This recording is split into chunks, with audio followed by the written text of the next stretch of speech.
As I went through a move, my Super Nintendo collection kind of dwindled, which is really still confusing and frustrating, but I was able to get some of the games back that I was really hoping for. So the Sega Genesis games or Super Nintendo games that I snagged were Super Punch-Out! This is one that I was really hoping to get for a good price. And then I also picked up Donkey Kong. So I have Donkey Kong Country 2, and so I still need the third one. I also picked up Goof Troop. Now this is a really fun co-op game, really enjoy it. I actually sat down and played this with a friend not too long ago, and the music was a little repetitive. Some of the mechanics were a little weird, but it's still a very, very fun game. I think we both got tired of it, and I shut it off, and then I watched a long play of it not too long after that, and it turns out we were like 2 minutes away from beating the entire game. So I don't know if we'll go back and revisit it or not, but it's one that I used to have and happy to have it again in my collection. I also picked up Earthworm Jim in really, really good condition. And then, of course, Aladdin. If you have a Super Nintendo, you have to have Aladdin. It plays really, really well. I feel that the Sega Genesis version is a little bit better, but when Capcom mixes with Disney, a lot of good things happen. I also picked up Star Fox Super Nintendo Classic, as well as Super Mario Kart.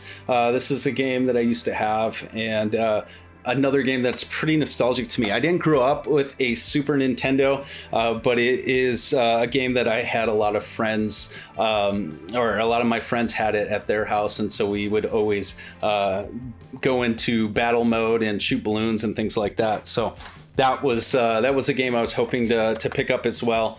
I also picked up Mickey Mania, which is one of my favorite games. This is just a very classic game. It plays extremely well. I love the opening scene when you're playing as Steamboat Willie, and so they just did a really good job of captivating all of that, or capturing all of that Mickey Mouse stuff.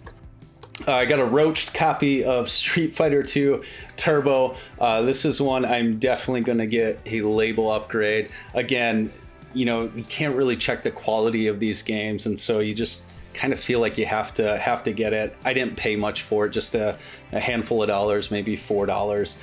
It's got this weird discoloration inside, like the plastic was melting or whatever, but I will definitely be looking for a label upgrade on that one. And then I also picked up a classic Super Mario All-Stars. So this is the one with all of the Super Mario 1, 2, and 3, as well as Super Mario World, things like that. So really, really fun game. And then I was able to expand my GameCube collection. This system is definitely growing on me. It's a system that I didn't have as a kid, and I got it maybe 2 years ago, 3 years ago, and the collection's been growing. My son absolutely loves the GameCube. He plays it all the time. One of the games I picked up was Shadow the Hedgehog. So this is kind of Sonic the Hedgehog alter ego. I'm not really sure. It's not a typical Sonic game from my understanding. I was watching my son play it, and it's kind of like an open world beat 'em up in a way. We also picked up Star Wars The Clone Wars. My son has been playing this a lot. Before I went to the sale, we were kind of going through their inventory list, and he said that he wanted that. And then a game that I was really hoping to get, the Mega Man Anniversary Collection. If you guys follow the channel, you know that I absolutely love Mega Man. It's just a game and a series that is just very nostalgic to me, and I just love it. So happy to have that one on the GameCube. And then Teenage Mutant Ninja Turtles. I don't know anything about this one. I think there are a couple different ones. It's put out by Konami. I can't tell if it's a beat 'em up or not. We haven't tried this one yet. And then, yeah, that's really all I had at the 50% off sale. We decided to trek on a little bit further. So from Sioux Falls, we went to Sioux City, which is another hour and a half. So we're already about 5 hours into this trip.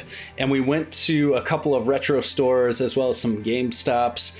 And the retro stores that we went to, one of them was called D Wolves, which was absolutely insane. If you're ever in the Sioux City, Iowa area, go check it out. There's so much to look at. He's got figurines, he's got records, magazines, tons of games, and tons of games for systems that you don't typically see. So Sega CD, Sega Dreamcast, he had a couple of TurboGrafx 16 games, and then also some Super Famicom and Famicom games. So just some uncommon stuff.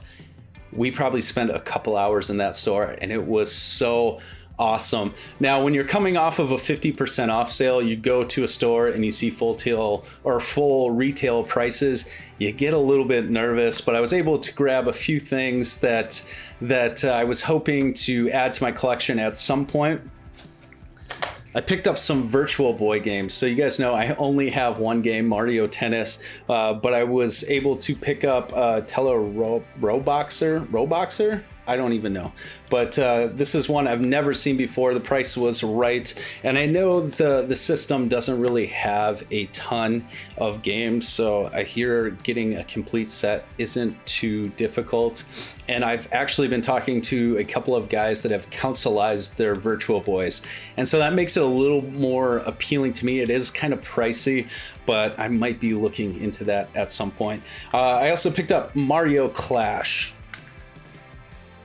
And then I would consider this probably the best Virtual Boy game on the system, and that is Wario Land. This is a game that I played at Midwest Gaming Classic and really enjoyed it. In fact, that was my first experience with a Virtual Boy, which is always really sketchy when you're at a convention. I just think of pink eye and stuff like that.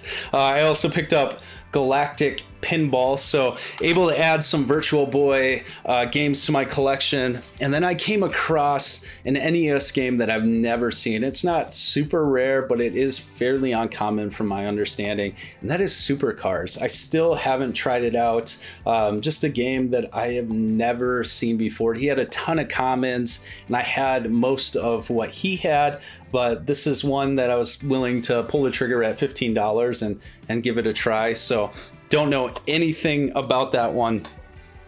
And then at D-Wolves, again, he has figurines, lots of Ninja Turtle things. You guys know that I love Ninja Turtles. I picked up a couple of figurines, but one thing that stood out, and actually my buddy Ryan pointed it out to me, was Teenage Mutant Ninja Turtles, the trading cards. This is something that most of us grew up playing with. So this is the ones with bubblegum in it, and just very, very nostalgic, very cool. It was complete. It's a little beat up. My son has already opened up a few packs. I was thinking about maybe opening up half and then keeping the other half sealed and keeping them in this box. I almost thought if I ever have guests on my YouTube channel that we would share some 34-year-old bubble gum together as kind of we did this together. So very cool to see, and again, just something that you don't ever come across. So very happy to have that whole thing in my collection. And then as the day was wrapping up, literally it was a day, I think it was, we started at 4 or 5 in the morning, we left, and I got back at 1 in the morning on a Sunday, which was pretty intense. But we were walking around some GameStops. Brandon was doing some trading and picking up some games, and so I got a few items. The first game I got came from Andy, and he hooked me up with Operation Warcade. This is a PlayStation VR game. I would love to try this out sometime. I love Operation Wolf, and I think it is very similar to that, or if it's an offshoot. That is a game that I grew up watching my dad play quite a bit. My dad doesn't play a ton of video games, so it was very odd, but he really, really enjoyed light gun games. And so that was a very nostalgic game to me. And so I'm curious what Operation Warcade is like. And then I've been looking for some shooters, some bullet hell shooters. games for the PlayStation 4. And well, Andy hooked me up with Raiden. This one looks really, really good. It was on a ton of lists for those bullet hell type games for the PlayStation 4. So I'm very, very curious to try it out. And then my buddy Brandon hooked me up with a GameCube game. I'm not sure if it works or not. He bought a case back at D Wolves in Sioux City, I believe, and there was a ton of GameCube games in it, and that is Zelda Four Swords. This is a game that I played at my buddy's house, Danton, and it was a blast. We kind of turned it into a Smash Brothers where we were picking up our characters and tossing them, and it was really, really fun. I want to do a specific GameCube setup for this game to have multiple players. So very curious to see if this works or not, but very cool to add it in my collection. So thank you guys so much. That is all I had. Not just all, that was quite a bit. The 50% off sale was great. I'm looking forward to it already. I have more videos coming very, very soon. Thank you so much for checking out these videos. Most importantly, just make sure that you share it with a friend. That really helps me out a ton. And that's all I have for you guys. So I'll catch you later. See ya.